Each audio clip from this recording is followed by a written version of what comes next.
I'm Deanna Wazalowski. I'm in the classics program.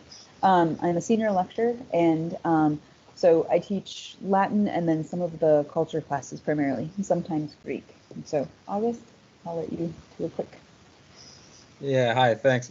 My name is August Magnuson, and I'm a lecturer in the philosophy department. I'm also the current undergraduate program advisor, and I teach a lot of the introductory classes in philosophy. So, introduction to philosophy, introduction to Asian religions, and a bunch of other stuff. So yeah, good to see everybody here.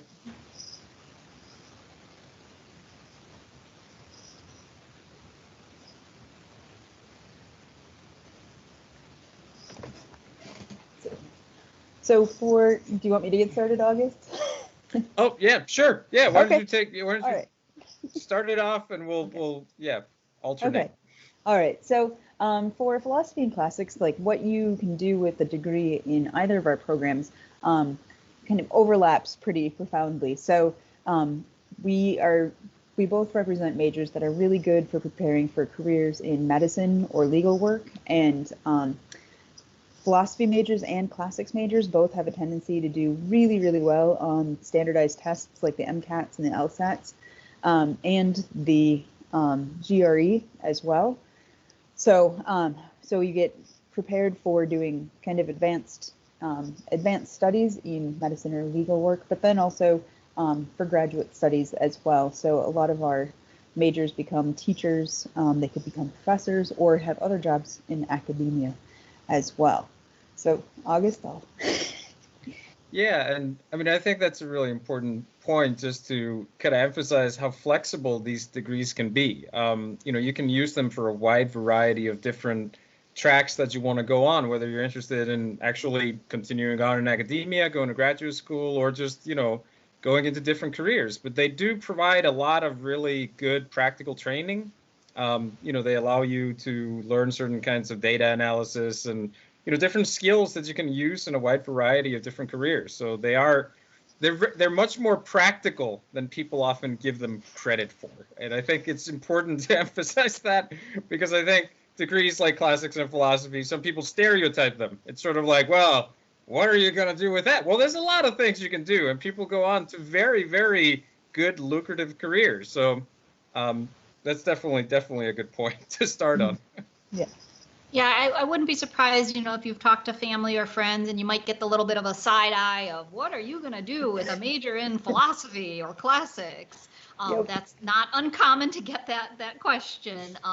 But there's lots of research out there that shows that these types of liberal arts majors are really valuable, and actually career earnings tend to be higher for these types of majors 10 years out of college, even compared to just general business majors. Yeah. Yeah, which makes sense because business majors are kind of a dime a dozen. I came into philosophy from the business world, so you have specialized skill set, which is very valuable. So yeah.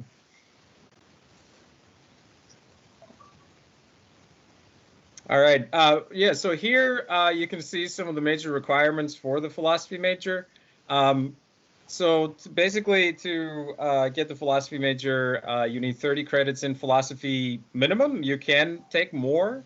There's a 2.0 GPA that's minimally required, but there's a lot of different courses. Like one of the nice things about the philosophy major and about the program in general is that there's a wide variety of different things that you can focus on. There's sort of more theoretical courses having to do with metaphysics and epistemology, stuff like that. But then there's more practical elements like political philosophy, ethics, existentialism. I'm teaching a course in the fall on philosophy of film. So there's a lot of different stuff that, you can get into. And so there's a few sample courses there. God, Faith, and Reason is a class that I teach quite a bit, which is really interesting. It's like questions about like, is there a God? Is there a soul? What is the meaning of life? Which is great. I mean, those are the kinds of questions we're asking all the time.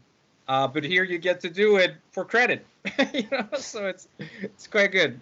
And then on the right there, you can see some of the degree requirements for the College of Letters and Sciences. And you can see that the point here is to have a very sort of well-rounded, holistic education. You know, you take a lot of these really interesting courses in a major, and then there's all this variety of other stuff that you can sort of explore, you know, just to become kind of a more open-minded, critically thinking human being.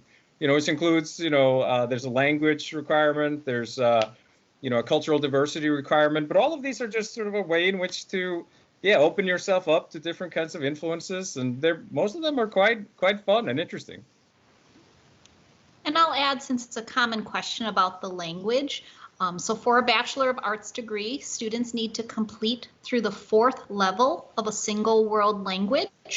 So if you did 4 years in high school of a single language, that actually satisfies our requirement. So that's why the range is from 0 to 14. You may have already satisfied it through other work. Otherwise, you would just complete that part of the requirement at UWM. Or even if you did satisfy it and want to take more, that is always encouraged. And then the next common question we get about the general requirements would be about math. For a Bachelor of Arts degree, the requirement is either to complete college algebra and a statistics class, or an introductory logic class and statistics class. So many philosophy students find that they prefer the logic class instead of algebra. Mm-hmm. Very true.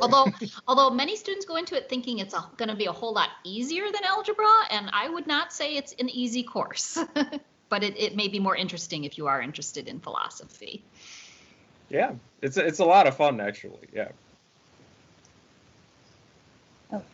And then for the classics major, we have 3 different tracks that you can focus on. So the classics major is kind of an umbrella term, and then underneath it we have the classical civ major, which is our most popular out of the 3, just because it's the one that doesn't require you to take any foreign language beyond the requirements for letters and science, so that 4 semesters or 4th level that Deanna just mentioned.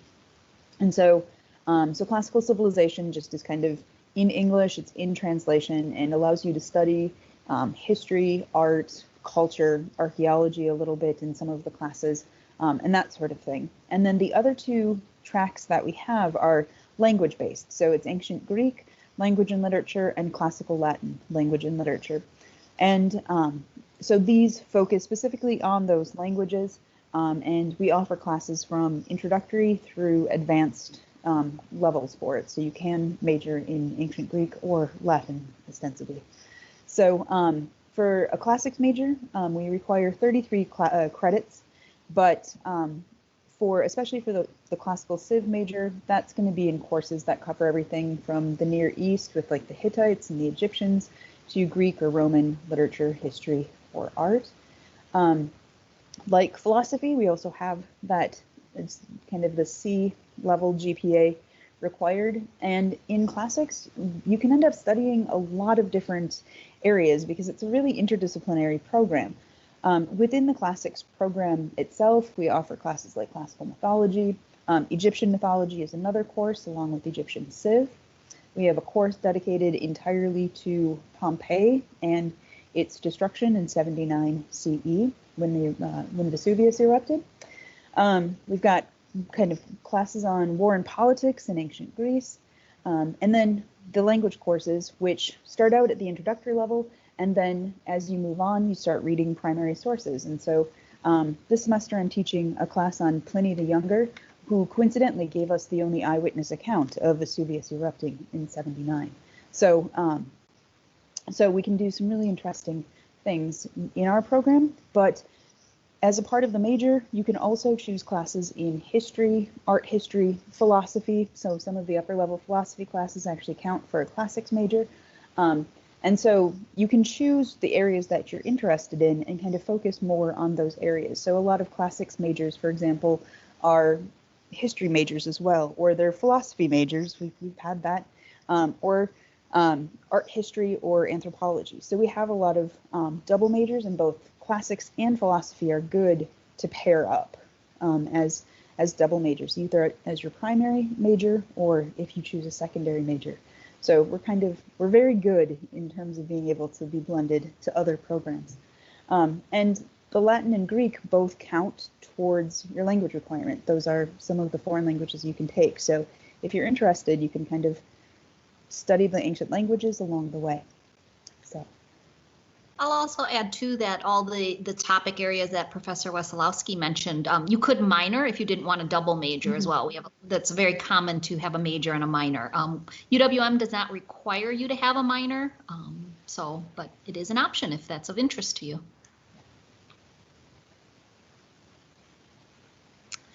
So I'll start out with the general advising, and then maybe if you guys want to chime in on the faculty advising side of things. So most of our students will have 2 advisors at all times. You will have a general advisor who will help you with those general requirements that we just ran through, making sure you're on track to getting all of those completed, helping recommend courses and things like that. And then once you formally declare your major, you also will get a faculty advisor. Yeah, so so like in our case, so I'm the undergraduate program advisor in the philosophy department, and so I'm here if there's any questions about, what courses are available, sort of keeping on track, making sure that, you're fulfilling all the requirements along the way, and just, it's whatever you need, and I really encourage you. It's a really good idea just to make contact with the professors in the department. Everybody's, very excited to talk to students and to help you out. And so office hours are a great thing, but, we have the specific advisors too. So there's a lot of help available for any kind of questions or problems you might have. yeah, same thing for classics. Contact me because I'm the assistant program coordinator for classics. So if you have any questions about how to go about declaring majors, or as August said, classes, choosing courses, what's available, everybody wants to help students find their way in the programs. So all you have to do is reach out, and never be afraid to reach out to us, because we're really happy to help as much as we can. Could either of you address class size? I think that's a common question too about, I think there's probably a misperception that UWM, every single class is going to be these ginormous 400 student classes. Yeah. Well, in philosophy, there's primarily 2 classes which are kind of larger, which is the Introduction to Philosophy and then Introduction to Logic. But a lot of our classes are smaller seminars, so you might have anywhere from maybe 10 to 30 people in a class. And those are often much more discussion based, which lends itself very well to philosophy, obviously. But so a lot of the courses are, smaller in size, a little bit more intimate. And so there's a couple of larger lecture courses, but quite a few of these kind of smaller ones. So it's a pretty good mix. Yeah, we have kind of a similar situation in classics. The largest class that we teach is classical mythology, and now that's capped at 60 people. So that class has gotten small. Like, it used to be one of the really big beasts of a class with like 180 people, but it's a better class if it can be smaller, because then you can engage better and more carefully and closely with students. So that's the biggest class. Otherwise, it kind of goes from there, like down to 40 and below for the classes. And a lot of times it just kind of depends on the semester too. Sometimes, there'll be 30 people in a class, and sometimes it'll only be 20. And so, it just kind of depends. But all of them are set up so that, we can have really good discussions about whatever the topic is. And the language classes are even smaller. So those are usually capped at about 20 or 25. And so then you get really, we get to work together really closely on the languages that way. Okay. So I guess I'll do the classics program since it's on the... Yeah. So okay. Outside the classroom, so in addition to all of those classes that we offer, I also offer a spoken Latin table, because everybody who takes Latin kind of thinks it's a dead language because it's not spoken, but you can totally speak Latin. And so we try to work on it. It's a completely kind of extracurricular thing, totally optional if you do study Latin, but it's also a way to just kind of hang out with other classic students. We have scholarly speakers come and give talks through the Archaeological Institute or the workshop on ancient Mediterranean studies. Pre-COVID, we had movie nights a few times a semester. Students would choose what sort of ancient movie they'd want to watch. Things like Gladiator, The Life of Brian. Those are typical things that come up. In a slightly more academic tone, though, from movie nights, we do have study abroad opportunities. We have, at the moment, a scholarship that allows classics majors to study abroad and study and travel abroad. And so you could work on your languages abroad, or you could go on an archaeological dig, or kind of just study the culture and history in situ. So that's a possibility. And we also have internships available through the Anthropology Research Lab, and this might be expanding actually to the Milwaukee Public Museum as well. So there's possibilities to work outside, off campus and outside the classics department. Yeah, and in philosophy we got some good opportunities too outside of the classroom. So one of the main things is the Philosophy Club, which is the undergraduate student organization for people interested in philosophy. I'm the faculty advisor for that. It's a very vibrant community, and so they meet up regularly. Before COVID, it was in person, and a lot of it, just talking about different philosophers, different texts, or watching movies. We had one night where we were discussing nihilism by watching Rick and Morty, which was kind of a trip. It was really interesting. And, Black Mirror, different stuff, which just gets people going. You eat pizza. It's really fun. And so we're still doing it on Zoom, and it's worked really well. It's been a good community. But, everything, of course, in the fall we'll be going back in person. There's also these different kind of scholarship opportunities. Like we have this thing called the Seidler Scholarship and the Peltz Memorial Award. The Seidler Scholarship is just a scholarship that you apply to. The Peltz Award is for, you write a paper and send it in, and there's a sort of a competition. And there's some, you can get some financial support that way. We also have these colloquia. We invite speakers from all over the world and some pretty renowned people often, people that are really doing top-notch work. And that stuff's, open to undergraduates, and it can be really fun to get to know what's happening in the profession. And then finally, we are right before the pandemic hit. We were on the cusp of doing an undergraduate philosophy conference, which is going to be an annual thing. And then the thing hit, and, all of our work, we couldn't do it then. But as soon as we're back, we're going to start that thing up. But we had really strong papers, and so that's going to be really exciting. I'm very excited about that.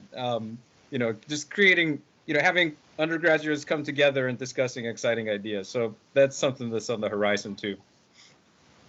So I have to ask Professor Magnuson, do you guys ever watch and discuss The Good Place? We didn't actually watch it, but it came up all the time. We're probably gonna do a screening of that at some point, because people are talking about it constantly. Yeah, a lot of philosophy, right? Yeah, send me an invite if you do. I'm binge watching it now. I'm really into it right now. So yeah, it's great. It's great. Yeah, and I'll just add kind of along the same lines of making sure you get involved in other things available at UWM. It's important to graduate not just with your degree in hand, but whether you're going into the workforce or applying to grad school, it's important to graduate with a resume of experiences and activities that really show your engagement with your area of study. So all those opportunities that they both mentioned are really important to connect with. Then in terms of career planning, I'll just say a few words, and then if you guys want to add anything, we do have the Career Planning and Resource Center on campus. Strongly encourage students to take advantage of their free services. They can help with resume prep, interviewing prep. A lot of employers do contact them for entry-level job openings, that type of thing. And like I just mentioned, having that resume when you graduate from college is going to be really important, no matter what your where your plans lead you. Getting some of those experiences is a good way to test out what you like and don't like, because a lot of times, you might think you like a certain job that you've seen on TV or you've heard someone say they like it, but until you really experience it firsthand, it's hard to really know for sure. So, getting out, getting those experiences, internships, things like that will be really valuable to you.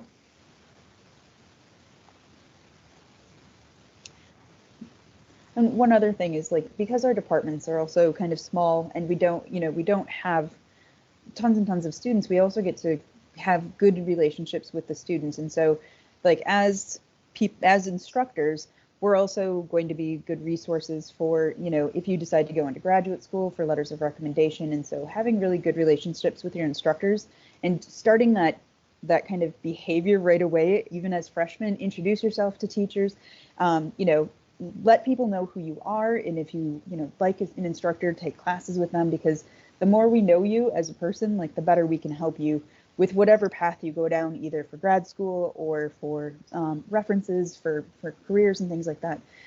That can also be an important part of an important role that we can play.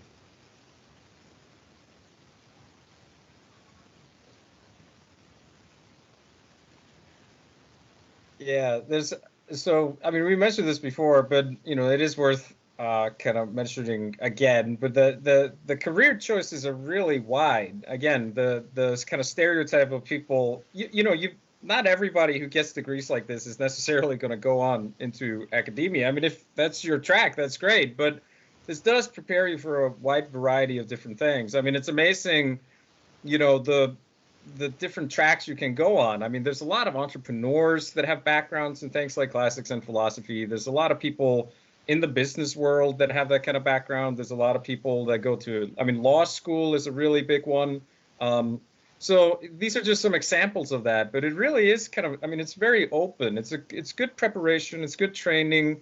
Most of the students from these programs do really well on the standardized exams, which you need to get it, go on into graduate school. So it has a lot of practical implications. I think it's spiritually valuable too to study this stuff. Stuff like classics and philosophy. If you're a kind of a sensitive person who likes asking questions about life and learning about sort of things that blow your mind, these things are great. It's exciting. It's sort of, I think it's good for the soul. But there's also this practical element, which I think is very important and sort of gets left out often.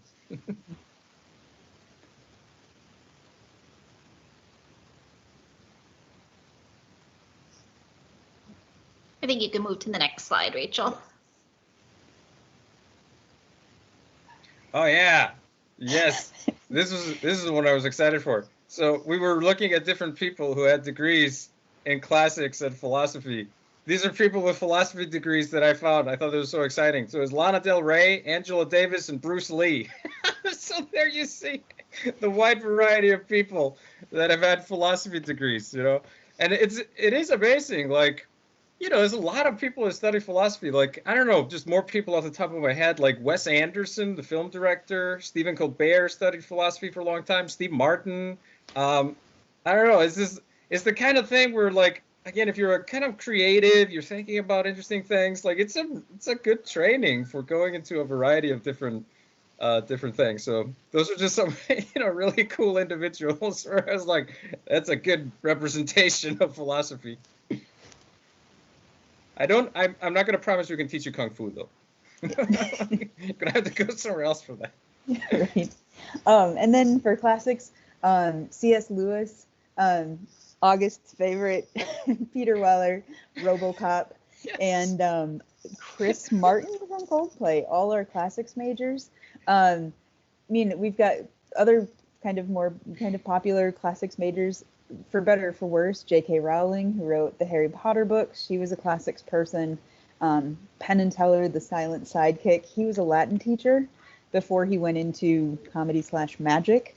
But there's also, various journalists, people in politics, have all had classics degrees and gone on to do, just a wide variety of things, like August had commented on with that previous slide. So the world is yours with these degrees, really. I feel like you guys should just have RoboCop on the front page of your website. I'll see if Elizabeth would be okay with that. Just like, whoa, great advertisement. So just finally, before we kind of open it up for your questions, what to do next? Since you've both been admitted, next steps would be kind of keep an eye on your pause account and your personal email. We will make sure to post on the homepage of your pause account your next to-do steps. It'll be pretty clear there, as well as we'll email you follow-up. Probably the next things that are coming up are the intent to enroll form. This is going to replace the deposit. So if you have not paid your deposit yet and you see a balance due of $150 for the deposit, that can be ignored for now and will be replaced with an intent to enroll form. This is your way to indicate to us that you are indeed going to attend UWM. We'll get your file ready, we'll get your advisor ready, all that kind of stuff based on what you tell us. And then housing information is due by May 1st.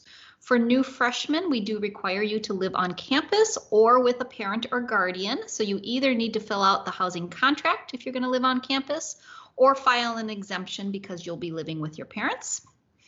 That is only for freshmen, so transfer students do not need that.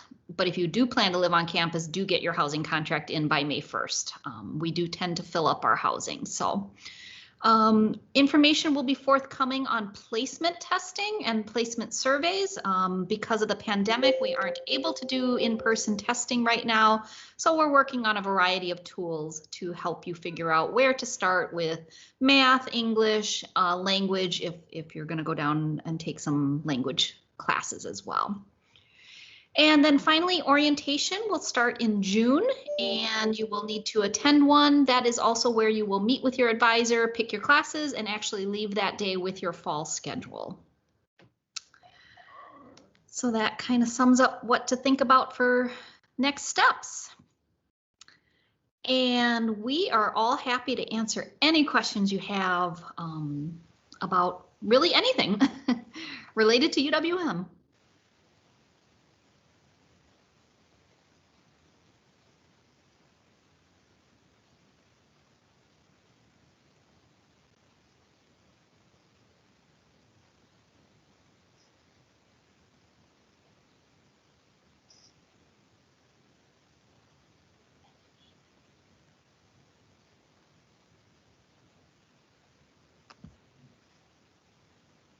Deanna, I think you're muted. Sorry, I was talking to you too. Could you, Rachel, answer the question about in-person tours and when they will be starting back up and people can sign up? Yeah, absolutely. So I will actually post the link to the visit page on that is through our Office of Undergraduate Admissions on our website. So we are currently starting, essentially, we're kind of phasing it back in on campus tours. So starting in the next week or so, we are going to be moving back to in-person tours. They will have limited capacity. We're capping every tour at 10. Just due to COVID safety regulations. However, that is essentially going to move kind of continuously forward every single month to ideally get larger and larger if we can. So that has started up, and I know registration has opened up on our visit page. So I will drop that link into the chat so that you have that, so you can sign up for a campus tour.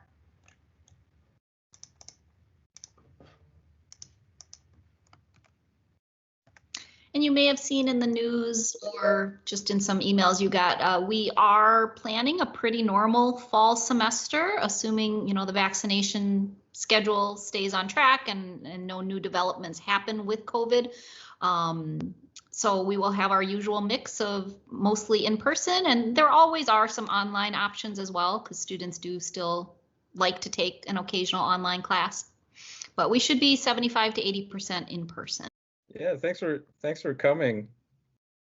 This was yeah, thanks for coming. It was great. And should we put like our email in if people have follow-up questions? I think I was saying that, and I think I was muted. Yes, if you each would like to put your email in the chat, that way Jack and Hudson will have it. And if you think of anything in the next few weeks or months as you're finalizing your college plans, don't hesitate to reach out. That's what we're here for. Absolutely, yeah, anytime. Yeah, I'm so ready for all this Zoom online thing to be over. Oh my God. Wonderful. Well, thank you both for joining us. I hope you have a great rest of your day, and we hope to see you in the fall. Yeah. Take care, everybody. Take care. Best of luck on everything. Bye-bye.